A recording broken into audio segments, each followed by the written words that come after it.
ये कहानी है एक राजा की जो मिठाइयों का बहुत शौकीन था। राजा के लिए मिठाई उसके ही राज्य के सबसे अच्छे हलवाई के यहाँ से आती थी। रोज की तरह राजा एक दिन मिठाई खा रहा था।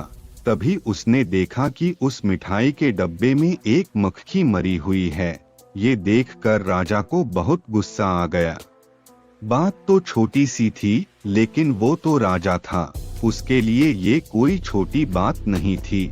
हलवाई की इस गलती के लिए राजा ने उसे सजा सुनाई और हमेशा के लिए अपने राज्य से बाहर कर दिया। इस बात को काफी समय बीत गया। एक दिन राजा अपने कुछ सैनिकों के साथ शिकार के लिए गया। जंगल में थोड़ा अंदर जाते ही उन पर लुटेरों ने हमला कर दिया। लुटेरों ने सब कुछ लूट लिया और राजा के सभी सैनिकों को मार दिया। राजा किसी तरह अपनी जान बचाकर वहां से भाग गया और दूसरे राज्य की सीमा में पहुंच गया। कुछ देर में अंधेरा हो गया और वो राजा सुबह होने का इंतजार करने लगे। अगले दिन वो राजा उस राज्य के लोगों से मदद मांगने लगे, लेकिन दूसरे राज्य के लोग उसे भिखारी समझकर उसकी तरफ ध्यान भी नहीं दे रहे थे। वो राजा भूखा प्यासा एक जगह पर ही पड़ा रहा।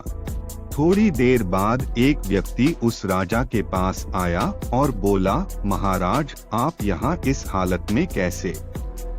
राजा बोला, कौन हो तुम और मुझे कैसे जानते हो? उस व्यक्ति ने कहा, महाराज, मैं वही हलवाई हूँ जो अक्सर आपके महल में मिठाइयाँ भेजा करता था।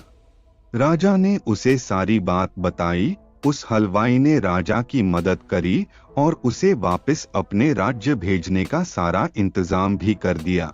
वापसी के वक्त राजा ने उस हलवाई को वापस अपने राज्य में चलने को कहा, लेकिन हलवाई बोला, महाराज, इस राज्य में मेरा बहुत नाम है। मेरी बनाई मिठाइयाँ इस पूरे राज्य में फेमस हैं। यहाँ आकर मैं काफी अमीर भी हो गया हूँ।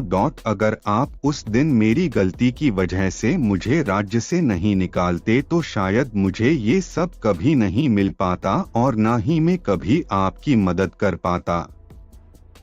आप ऐसे ही भूखे प्यासे मर जाते। शायद जो भी हुआ वो सब अच्छे के लिए ही हुआ। राजा ने उस व्यक्ति का धन्यवाद किया और अपने राज्य की तरफ चला गया।